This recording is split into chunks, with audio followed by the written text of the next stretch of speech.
여러분, 식량 위기에 대한 이야기가 계속 나오고 있습니다. 그것도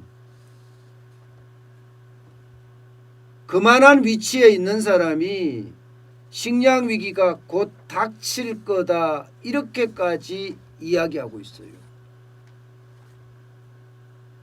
UN 식량 계획이라고 해야 되나요? 정확히 말하면 세계 식량 계획 WFP예요.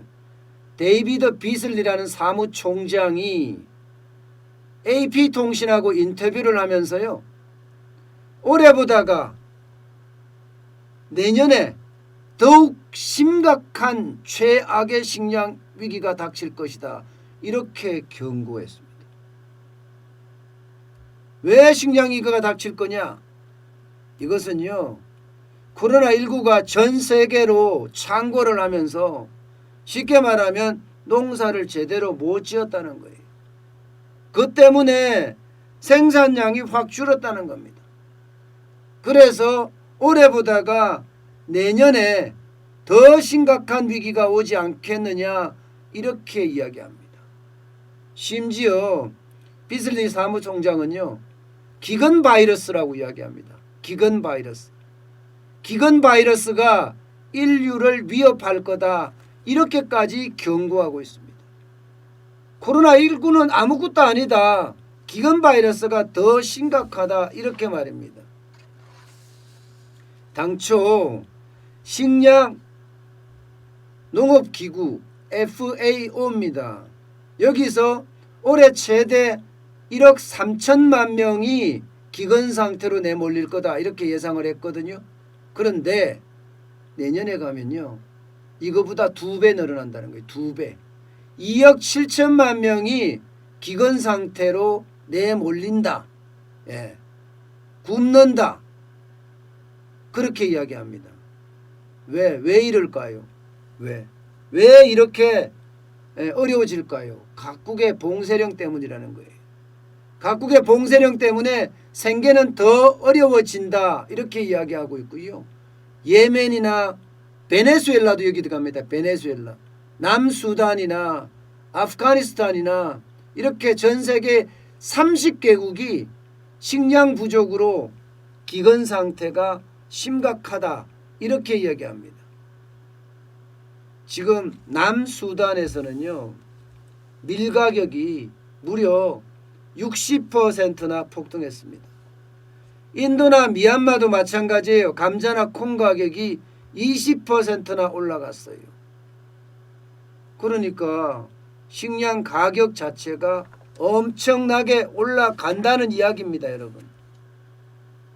가격이 올라간다는 이야기는요, 공급이 부족하다는 이야기죠. 아니면 수요가 많이 늘었다는 이야기고요. 둘 다가 동시에 적용이 됩니다. 세계 인구는 늘어났으니까 분명히 수요는 늘었고요.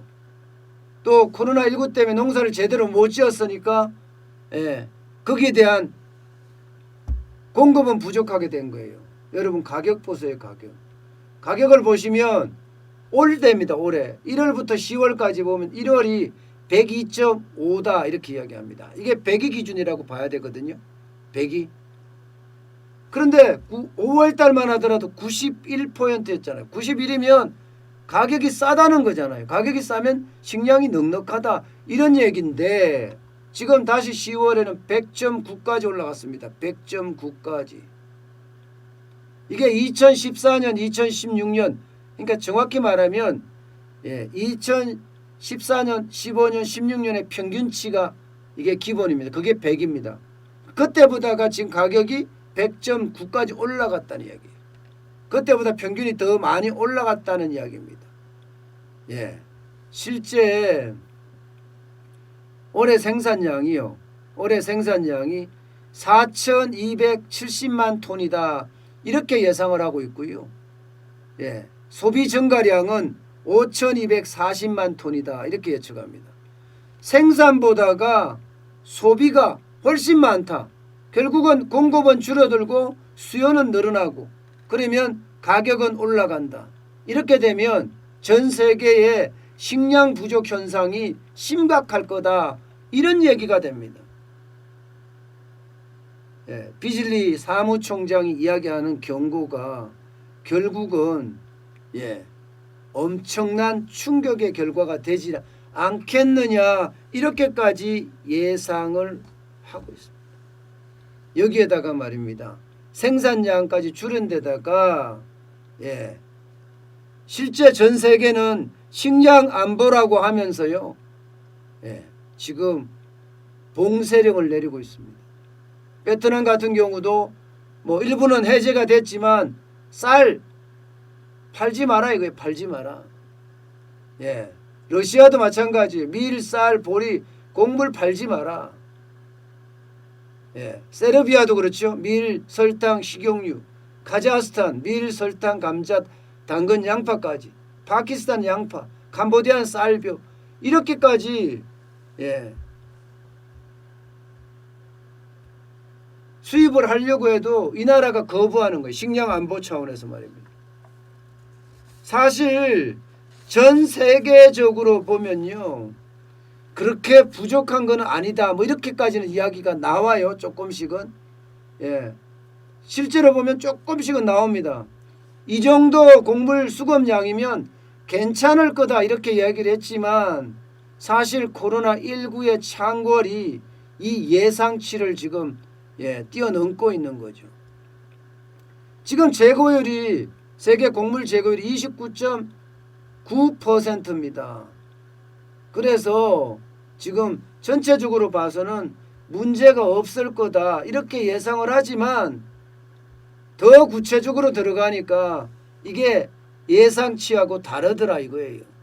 코로나19가 창궐을 하면서 실질적으로는 재고율도 뚝 떨어지고 실제 필요로 양도 뚝 떨어지더라. 이게 지금 세계 식량계획 비질리 사무총장의 이야기입니다. 그러면 대한민국은 어떨까요? 대한민국은 괜찮을까요? 대한민국도 사실 쉽지 않습니다. 대한민국의 식량 작업률이라고 해야 되나요? 작업률이 46.7%예요. 절반 이상을 해외에서 의존한다는 이야기입니다. 해외에서. 그나마 쌀에 대해서는 100% 작업률을 가지고 있지만 거의 뭐 올해는 2018년 좀 떨어졌죠. 그러나 밀이나 콩이나 이런 걸 보면 심각한 수준이에요. 심각한 수준.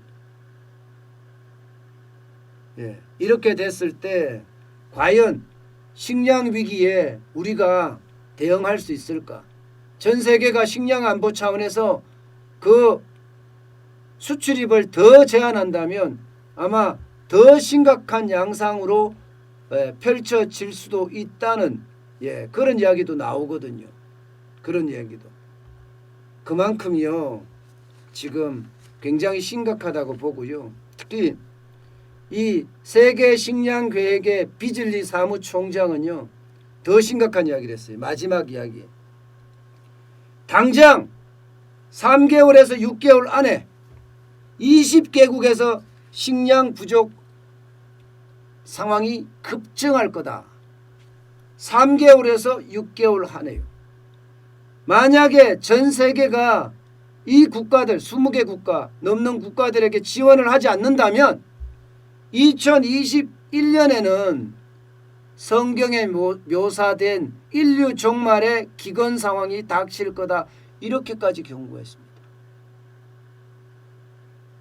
인류 종말의 기근 상황이 닥칠 거다. 와, 충격적이죠.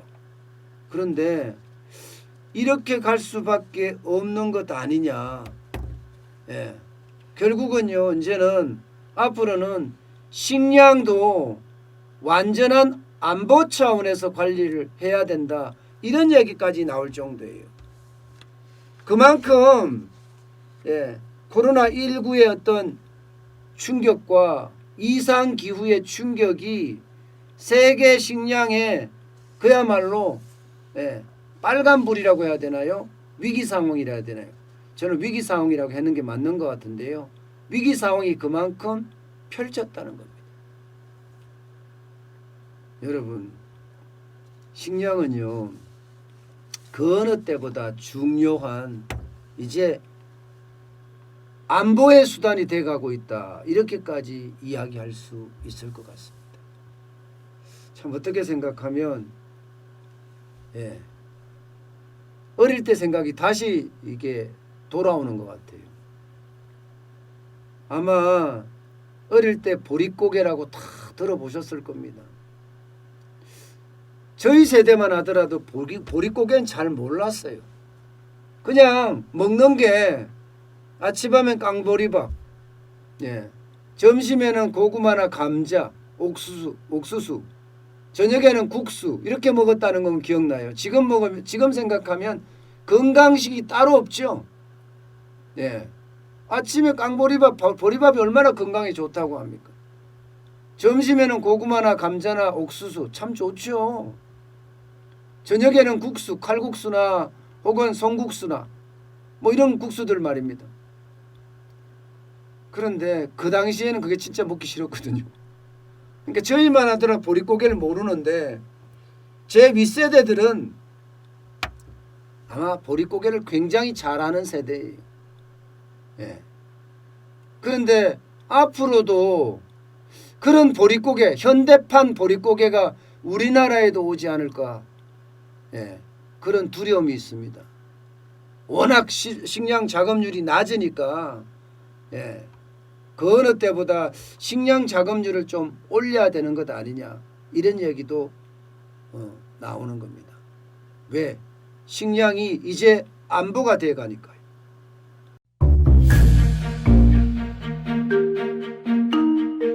세종대왕과 샤넬 넘버5, 벤츠 자동차의 최고급 기종인 마이바흐의 공통점을 아시나요?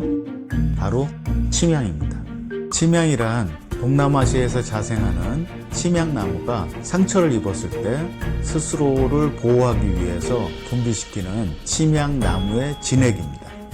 진침향은 태국산 침향과 러시아산 녹용, 그리고 국산 홍삼, 백봉령, 산수유, 당귀, 숙지향, 꿀로 이루어진 침향환으로 만성 피로나 또 스트레스, 기력이 저하된 직장인분들, 또 수험생들, 연세 드신 어르신분들이 드시면 좋은 환입니다.